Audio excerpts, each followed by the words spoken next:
Street Fighter is a franchise rich with weird and wonderful characters, and dense with narrative twists and turns. There's heroic tales of redemption, bitter feuds and rivalries, and even a giant green electric lad from Brazil. But I'm not going to sugarcoat this. The timeline is an absolute mess. Across 7 entries, the chronology of Capcom's fighting game franchise has been continuously retconned and rewritten into oblivion. Not only does the chronology jump around a bit with Street Fighters 4 and 5 taking place before 3, but each game has a multitude of various upgrades and alternate versions, which effectively rewrite and refresh what has gone before. So with all that in mind, how does it actually tie together? Well, I'm here to sift through all the noise of the supers, hypers, turbos, ultras and alphas to provide you with a full breakdown. And while I'll be dabbling with some of the various spin-offs from the Street Fighter franchise, like the EX side series, this timeline will largely stick to the main franchise entries. So no, I won't be attempting to explain how the X-Men factor into the Street Fighter timeline. And that's not even mentioning all the various character endings that contradict one another. Long story short, this is going to be a bit messy, but I'll try my best. Hey, my name's Adam and this is the complete Street Fighter timeline fully explained.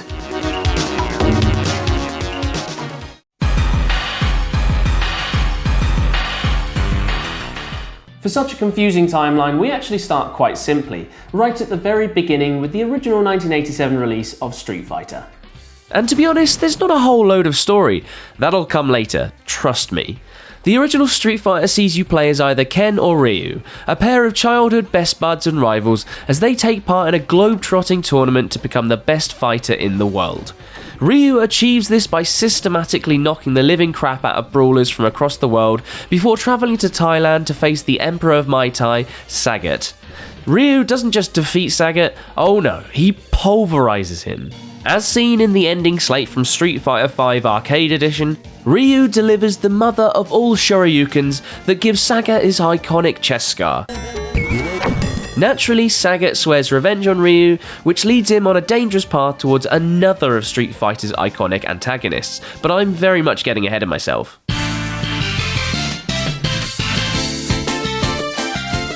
Alright, we are already going off piece from the chronological release of the games, starting with the Street Fighter Alpha series. The Street Fighter Alpha series, despite coming out after Street Fighter 2, bridges the gap between Street Fighters 1 and 2. And to confuse matters even more, we can largely ignore the original in the series, Street Fighter Alpha Warrior's Dream, as the events in that game are basically remade in its sort of sequel, sort of remake, Alpha 2. Still with me?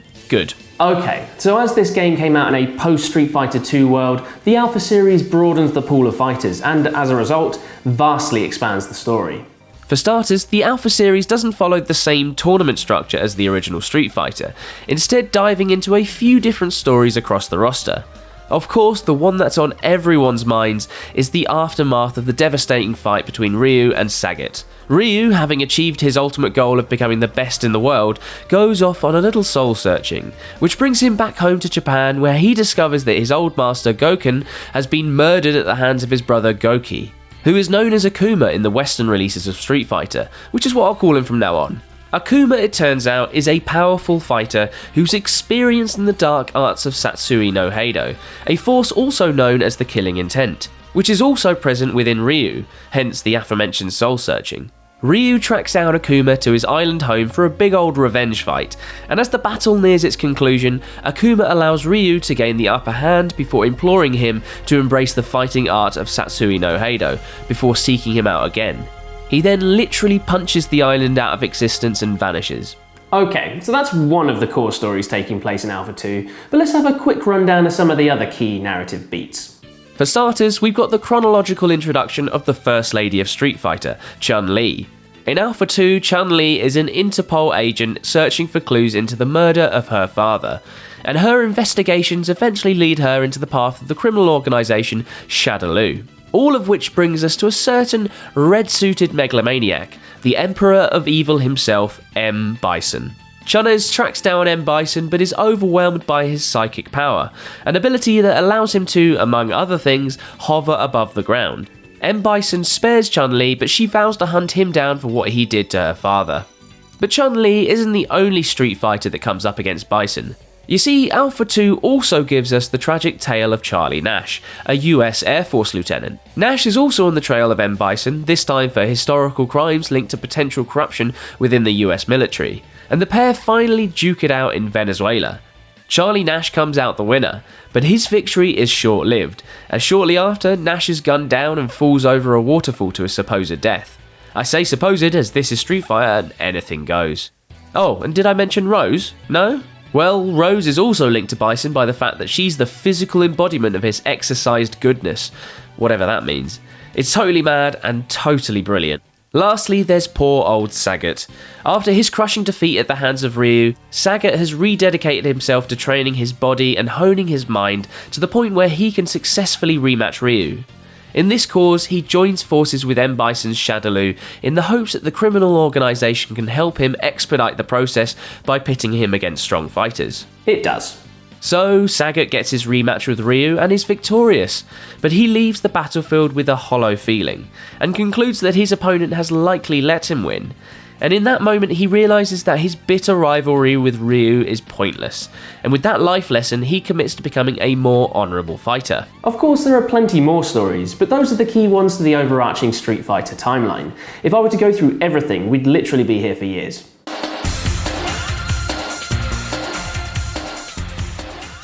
Right, amidst all the clashes in Alpha 2, M. Bison is actively seeking out a host body for his own psycho-powered soul, as his own body is presumably giving up the ghost. Firstly, he orders his Shadaloo scientist to clone a body from his DNA, and this leads to the creation of the genetically engineered Cammy. However, over the course of the game, Cammy starts to become self-aware, and she ultimately goes rogue on a mission to India, where she meets the wise yoga master Dalsim, who convinces her of Shadaloo's corruption. With the Cammy clone plan backfiring on Bison, his search for a new body leads him into the path of Ryu, who he takes an immediate interest in. And with his sights set on Ryu's skill and power, Bison sets about creating an all-powerful uber weapon known as the Psycho Drive. It's basically a nuke and a phone charger all rolled into one, capable of destroying cities and recharging Bison's psycho power. So naturally, the core story of Alpha 3 is everyone's attempts to stop Bison's world domination ploy. This all boils down to a big bloody fight between Bison and Ryu at Shadaloo's base. In the ensuing fight, Ryu nearly gets overcome by the darkness of the Satsui no Heido, but he's able to overcome its dark allure and overpower Bison once and for all through the power of teamwork. And with that, Bison is blown to hell with the overwhelming force of his own psycho power and Ryu's Satsui no Heido. But unbeknownst to literally everyone, Bison's spirit lives on, and he attaches himself to poor old Rose, who's only just coming to terms with the fact that she's a Bison.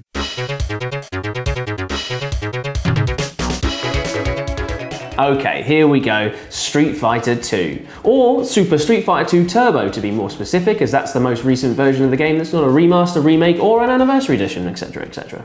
Anyway, we're back to a good old tournament plotline to bring things back to basics after all the chaos of the Alpha narratives. This one's kickstarted by M. Bison, who's ditched Rose for a new body and is ready to antagonise. He hosts the World Warrior Tournament as a ploy to lure Akuma out of hiding, so he can brainwash him and take over his sweet Satsui no Heido power. This massively backfires on him though, as Akuma easily overpowers him before straight up killing the Street Fighter Big Bad for effectively the second time in as many games, but who's counting? Actually, this is canonically a bit of a weird one. Akuma actually does this in a secret entrance, which was later used as a story element in the Udon comics, which aren't canon. But either way, it's generally believed among the fanbase that Akuma killed Bison, so there you go. As for the tournament, well, it's kind of won by everyone, I guess, depending on which fighter you chose at the beginning. Everyone's got a motive to enter though. Chun-Li is still looking for revenge on Bison for the murder of her father, Dalsim is looking to win the tourney to raise money for his home village, good old Ryu just wants to hone his skills, and Ken's just being Ken and enters because Ryu encourages him to.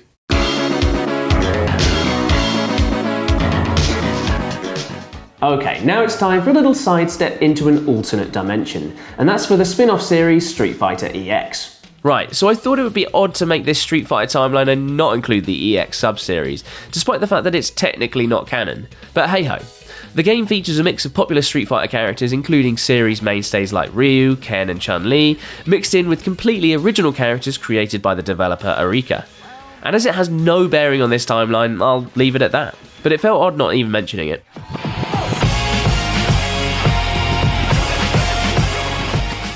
After that sidestep, this timeline is heading all out of order again, as the events of Street Fighter 4 actually take place before the events of Street Fighter 3. Let's get into it. For obvious reasons, being officially dead and all that, Bison is somewhat AWOL at the beginning of Street Fighter 4. But don't you worry, I'm sure we'll hear from that mad son of a gun soon enough. In the absence of a power-hungry madman to threaten world domination and kickstart worldwide fighting tournaments, a genetically engineered super fighter known as Seth steps up to fill the void. You see, it turns out that at some point preceding the events of Street Fighter 2 and his untimely quote-unquote death, Bison had his Shadaloo scientists create 26 genetically engineered beings as potential hosts in the case of his destruction. Seth was number 15 of the 26 created and saw themselves as superior to the rest due to a greater degree of humanity. Anyway, Seth takes up the mantle of Big Bad for Street Fighter 4, and he establishes the Shadaloo Intimidation Network, or SIN for short, as an offshoot of Bison's nefarious organisation. His big world-conquering plan? It's only another bloody fighting tournament. This one has a similar end goal to the one in Street Fighter 2 in that Seth is looking to gain crucial fighting data on the world's greatest martial artists, chief among them our old pal Ryu. Naturally, Seth wants Ryu for his devastating Satsui no Heido power, and his ultimate endgame of copying that power to become the most powerful being in the whole world. He's got another fancy acronym for this project which goes by the name of BLECE, or BLECE, which stands for Boiling Liquid Expanding Cell Explosion, and your guess is as good as mine for what exactly that means. Despite all of this, M. Bison rocks back up with a brand new host body to ruin Seth's party.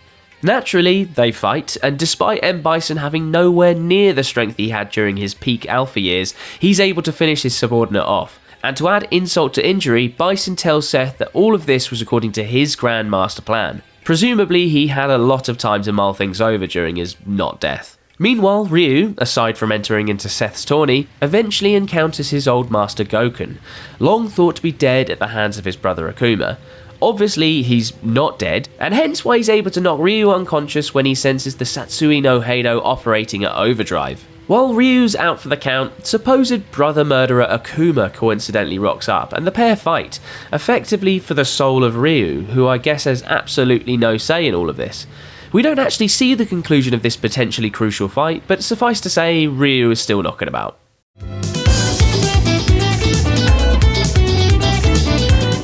Okay, now it's time for Street Fighter 5, which also chronologically takes place before the events of Street Fighter 3. After Seth's brief sojourn with power, M. Bison and Shadaloo are back in business, baby, and Street Fighter 5's story, rather ominously entitled A Shadow Falls, details yet another of Bison's harebrained scheme. This one's called Operation Chains, and sees Shadaloo launching 7 satellites known as Black Moons into orbit in a bid to send seismic electromagnetic pulse waves around the world. Bison, who's fueled by psycho power, remember, benefits enormously from the pulse waves, which make him extremely OP. Only there's a hitch in the form of a renegade member of Shadaloo's science department, who steals 7 crucial chess piece-styled keys of the Black Moon project and FedExes them around the world to various Street Fighters. To rectify this workplace misfortune, Bison sends out his latest lieutenant, a lad that goes by the acronym name of Fang, to seize the betrayer. This leads him to recover one of the missing chess pieces from the betrayer's friend, a guy called Rashid, who's one of Street Fighter V's new protagonists. Fang defeats Rashid, nabs the missing chess piece, and immediately uses it to trigger one of the orbiting Black Moon satellites to destroy New York City.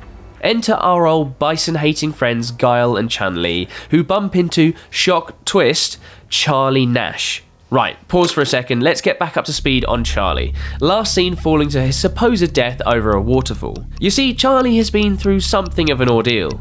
In the years since his death, Charlie's body was recovered by a woman called Helen, who has cobbled his lifeless body back together into some hideous patchwork version of his former self. She instructs him to retrieve an item from his old army pal Guile, which will aid him in getting revenge on the man that killed him, M. Bison.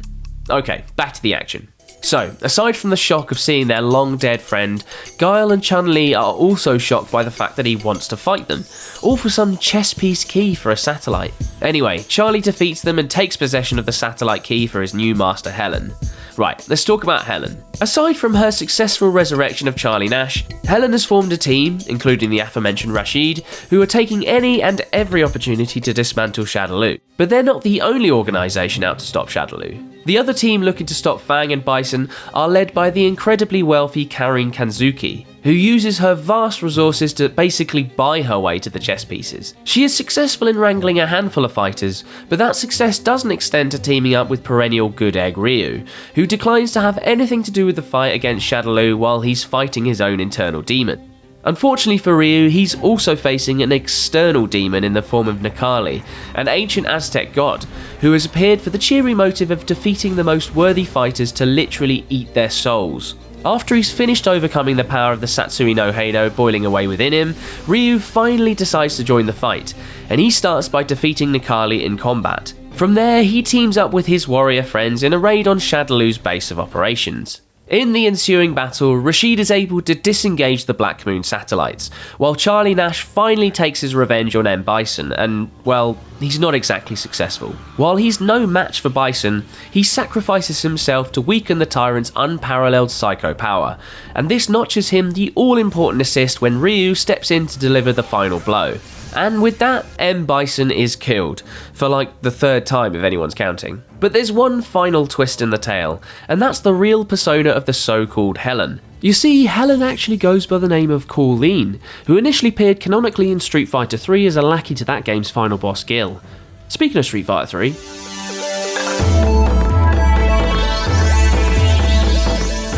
yep, we're finally on to Street Fighter 3, or to be more specific, Street Fighter 3 Second Impact, which is effectively a remake of New Generation, which gets bumped off the timeline. the events of Street Fighter V have brought Shadaloo's run as the big bads of the franchise to an end, but they are quickly replaced by an organisation calling themselves the Illuminati.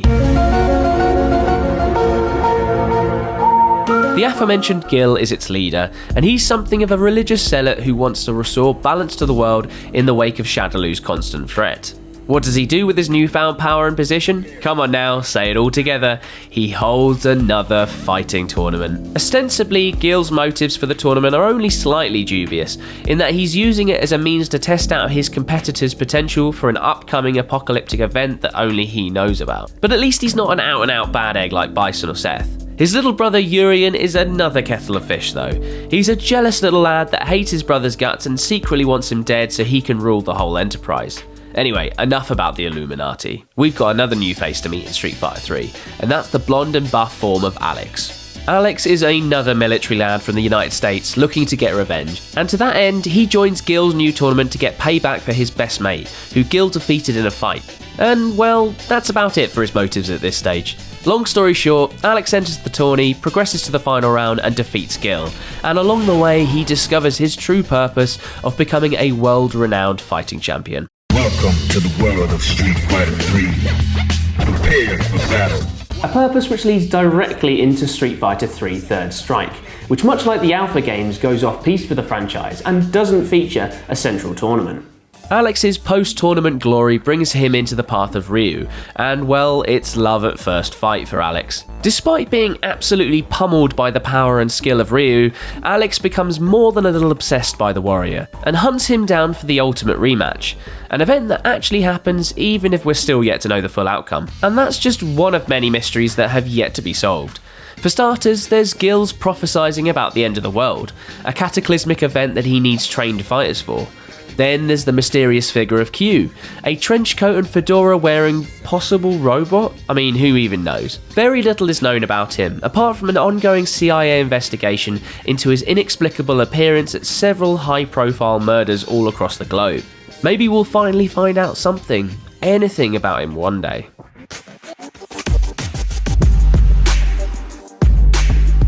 And that one day might just be now, as all of this leads to Street Fighter 6, which finally extends the franchise into a future beyond the third game.